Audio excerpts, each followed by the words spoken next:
பிதா சுதன் பரிசுத்த ஆவியின் பேராலே ஆமேன். புனித பவுல் உரோமையருக்கு எழுதிய திருமுகத்தில் இருந்து வாசகம்.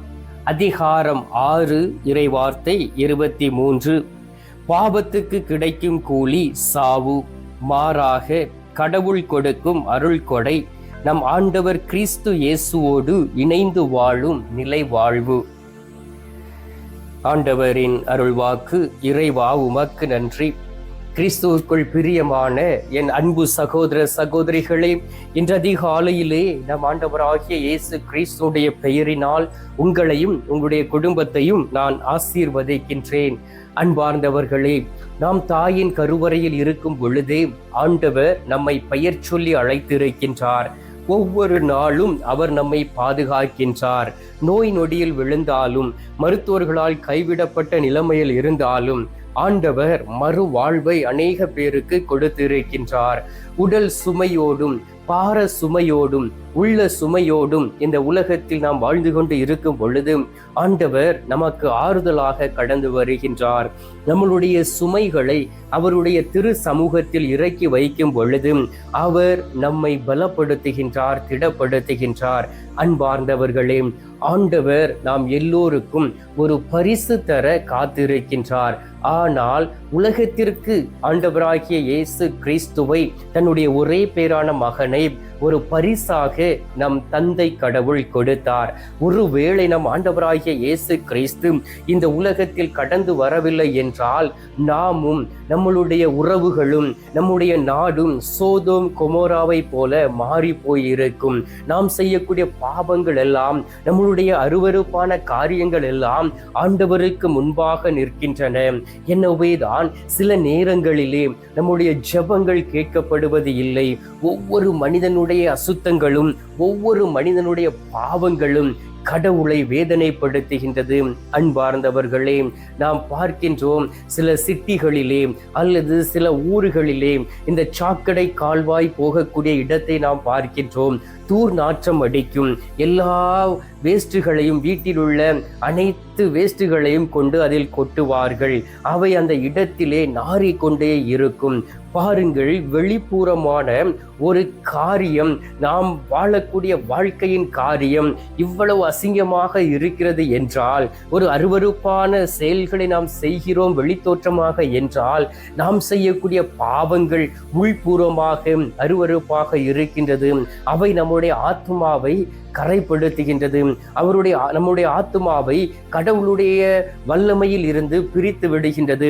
நம்முடைய ஆத்மாவை கடவுளுடைய உறவில் இருந்து பிரித்து விடுகின்றது. எனவேதான் நம்முடைய ஜெபம் கேட்கப்படுவது இல்லை.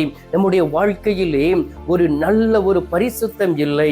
ஆண்டவர் விரும்பக்கூடிய அந்த வல்லமை இருக்கின்றது. ஆனால் ஆண்டவர் கொடுக்கக்கூடிய அந்த பரிசுத்தத்தை பெற்றுக்கொள்ள நாம் முயற்சி செய்வது இல்லை. ஆனால் தந்தை கடவுள் நம்மீது இரக்கம் கொண்டு உலகத்தின் மீது அன்பு கொண்டபடியினால் தன்னுடைய ஒரே பேரான மகனை இந்த உலகத்திற்கு ஒரு பரிசாக கொடுத்தார், அன்பு பரிசாக கொடுத்தார். அதைத்தான் நாம் வாசிக்க கேட்டோமே. பாவத்திற்கு கிடைக்கும் கூலி சாவு, மாறாக கடவுள் கொடுக்கும் அருள் கொடை, அந்த பரிசு நம் ஆண்டவர் இயேசு கிறிஸ்துவோடு இணைந்து வாழும் நிலை வாழ்வு.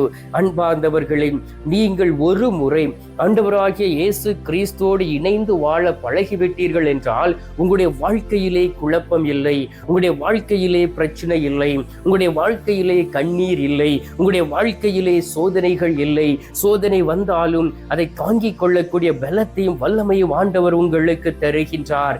எனவேதான் நாம் ஒவ்வொரு நாளும் நம்மை கரைப்படுத்தி விடாதபடி தூய்மைப்படுத்தி கொண்டே இருக்க வேண்டும் என்று ஆண்டவருடைய வார்த்தையில் சொல்லப்பட்டு இருக்கின்றது. எபேசியர் 2வது அதிகாரம் 8, 9வது இறை வார்த்தையை வாசித்து பாருங்கள். நீங்கள் அந்த அருளாலேயே நம்பிக்கையின் வழியாக மீட்கப்பட்டு இருக்கிறீர்கள். இது உங்கள் செயல் அல்ல, மாறாக கடவுளின் செயலே, கடவுளின் கொடையே. இது மனித செயல்களால் ஆனது அல்ல. எனவே எவரும் பெருமை பாராட்ட இயலாது. சில பேர் நினைக்கலாம், தன்னிடம் சொத்தோ செல்வங்களோ பணங்களோ புகழோ வந்த உடனே இது என்னுடைய கடின உழைப்பால் வந்தது, என்னுடைய தாய் தகப்பன் எனக்காக சேர்த்து வைத்ததினால் வந்தது, எனவே என் தாய் தகப்பன் அவரிடம் இருந்த பண வலிமையினால் வெளிநாட்டிற்கு அனுப்பி என்னை படிக்க வைத்தார்கள், நான் ஒரு மருத்துவச்சியாக இருக்கின்றேன், என்னிடம் செல்வம் இருக்கின்றது, நான் ஒரு பெரிய லெவலில் இருக்கிறேன் என்று சொல்லி அநேக பேர் இந்த உலகத்திலே தற்பெருமையோடு அலைவது உண்டு. அன்பார்ந்தவர்களே, உங்களுடைய மூதாதையர்கள் செய்த ஏதாவது நல்ல காரியம்தான் இந்த நாளிலே உங்களை உயர்த்தி இருக்கும். அல்லது உங்களுடைய தாய் தகப்பன் தாழ்ச்சியோடு ஆண்டவருக்கு முன்பாக இருந்து அனுதினமும் உங்களுக்காக ஜெபிக்கலாம். அல்லது உங்களுடைய ஜெப வாழ்க்கை உங்களை உயர்த்தி இருக்கலாம். எனவே நீங்கள் பெருமை பாராட்ட தகுதி அற்றவர்கள். அந்த பெருமையும் புகழும் கடவுளுக்கே சொந்தமானது. கடவுள்தான் அந்த பரிசை கொடுக்கின்றார். உலகத்திற்கு தன் ஒரே மகனை பரிசாக கொடுத்தவர். நீங்களும் இந்த உலகத்தில் வாழ்ந்திருக்க வேண்டும் என்பது நினைக்கிறவர்.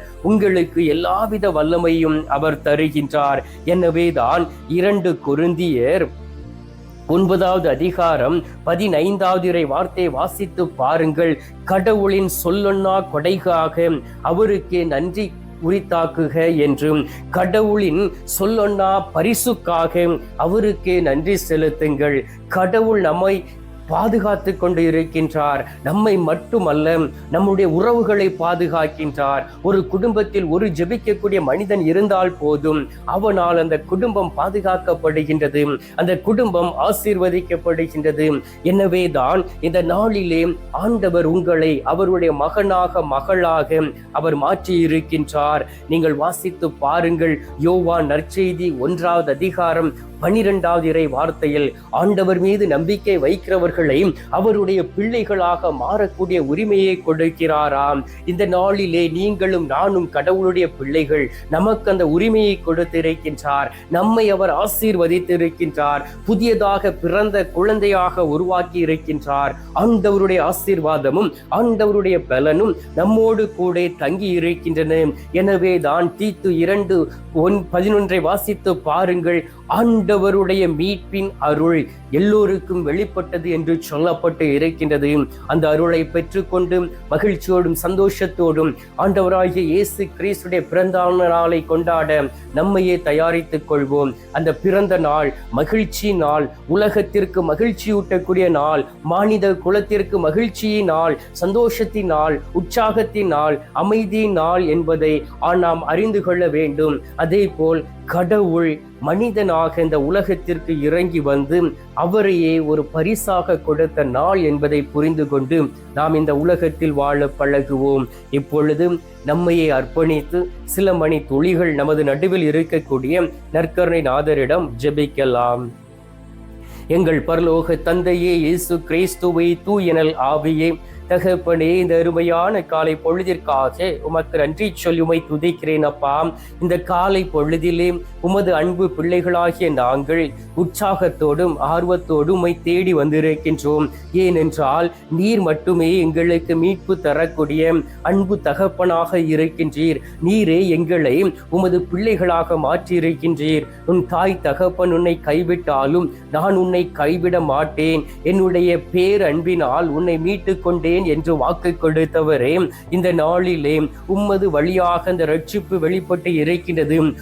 உமது வழியாகவே எல்லா அருள் ஆசீர்வாதங்களையும் நீர் கொடுக்கின்றீர். இந்த நாளிலே தகப்பனே, நாங்கள் புதியதாய் பிறந்தவர்களாக மாறவும் நீர் தரக்கூடிய அருளையும் ஆசீர்வாதத்தையும் பெற்றுக்கொண்டு உற்சாகத்தோடு மகிழ்ச்சியோடும் இருக்கவும் ஆண்டவரே, நீர் தரக்கூடிய அளவற்ற அருள் பொழிவை நாங்கள் இந்த நாட்களிலே பெற்றுக்கொள்ளக்கூடிய மனப்பக்குவத்தையும் தர வேண்டுமாய் நோக்கி செபிக்கிறேன் அப்பா. ஆண்டவராகிய இயேசு கிறிஸ்துவே, நாங்கள் உம்மிடம் இருந்து அருள் அடையாளங்களை பெற்றுக்கொள்ள தகுதி அற்றவர்களாக இருக்கின்றோம். ஆண்டவரே, இந்த நேரத்திலே எங்களை தகுதி உள்ளவர்களாக மாற்றிடுவீராக. உமது அன்பு கரம் எங்களை தொட வேண்டுமாய் நோக்கி செபிக்கிறேன் அப்பா. நீர் எங்களை தொடும் பொழுது உண்மையிலும் உண்மையுமாக நாங்கள் ஆசீர்வதிக்கப்பட்டவர்களாக மாறிவிடுவோம். ஆண்டவராகிய இயேசு கிறிஸ்துவே, உமது பரிசுத்த இரத்தம் எங்களை கழுவட்டும். நாங்கள் தூய்மை அடைந்து உமது பிறந்த நாளை கொண்டாட தயாரித்து கொண்டு இருக்கக்கூடிய நாங்கள் உம்மை தேடி வரும் பொழுது நீரும் எங்களோடு மகிழ்ச்சியாக எங்களுடைய வீட்டிற்குள்ளும் எங்களுடைய உள்ளத்திற்குள்ளும் கடந்து வருவீராக. தகப்பனே, நோய்வாய்ப்பட்டு மருத்துவமனையில் சிகிச்சை பெற்றுக்கொண்டு இருக்கக்கூடிய பிள்ளைகளை ஒப்புக்கொடுக்கின்றேன். அவருடைய குடும்பத்தை ஒப்புக்கொடுக்கின்றேன். வேதனையோடும் கஷ்டத்தோடும் இருக்கிறவர்களை ஒப்புக்கொடுக்கின்றேன். எல்லோரையும் தொடுவீராக. எல்லோரையும் ஆசீர்வதித்து மன நிறைவோடு வாழக்கூடிய பாக்கியத்தை கொடுத்திட வேண்டுமாய் உம்மை நோக்கி செபிக்கிறேன் அப்பா. ஆண்டவரே, இந்த அருமையான நேரத்திலே நீர் எங்களுடைய ஜெபத்தை கேட்டிருப்பதற்காக உமக்கு நன்றி. ஜெபத்தை கேட்டு பதில் தந்திருப்பதற்காக உமக்கு ஸ்தோத்திரம், ஸ்தோத்திரம், ஸ்தோத்திரம். மீட்பெரும் இரட்சகருமான இயேசுவின் திருக்கரத்தில் ஒப்பு கொடுத்து எங்கள் தாய் கன்னி மரியாள் வழியாக ஜெபிக்கின்றோம். அன்பு தந்தையே, ஆமேன். பரலோகத்தில் இருக்கிற எங்கள் பிதாவே, உம்முடைய நாமம் அர்ச்சிக்கப்படுவதாக. உமது ராஜ்யம் அருக. உமது சித்தம் பரலோகத்தில் செய்யப்படுவது போல பூலோகத்திலும் செய்யப்படுவதாக. எங்கள் அனுதின உணவை எங்களுக்கென்று அளித்தருளும். எங்களுக்கு தீமை செய்கிறவர்களை நாங்கள் பொறுப்பது போல எங்கள் பாவங்களை பொறுத்தருளும். எங்களை சோதனை விழவிடாதையும் தீமையில் இருந்து எங்களை ரட்சித்தருளும். ஆமேன். அருள் நிறைந்த மரியே வாழ்க, கர்த்தர் உடனே பெண்களுக்குள் ஆசீர்வதிக்கப்பட்டவள் நீரே. உம்முடைய திரு வயிற்றின் கனியாகிய இயேசும் ஆசீர்வதிக்கப்பட்டவரே. அச்சிஷ்ட மரியே, சர்வேசுடைய மாதாவை, பாவிகளா இருக்கிற எங்களுக்காக இப்பொழுதும் எங்கள் மரண நேரத்திலும் வேண்டிக் கொள்ளும். ஆமேன். பிதாவுக்கும் சுதனுக்கும் பரிசுத்த ஆவிக்கும் மகிமை உண்டாவதாக. ஆதியில் இருந்தது போல இப்பொழுதும் எப்பொழுதும் என்றென்றும் இருப்பதாக. ஆமேன். அன்பார்ந்தவர்களே, நற்கருணை நாதர் தரும் ஆசீர்வாதத்தை பெற்றுக் கொள்வோம். எல்லாம் அல்ல இறைவன், பிதா, சுதன், பரிசுத்த ஆவி உங்களை ஆசீர்வதிப்பாராக. ஆமீன்.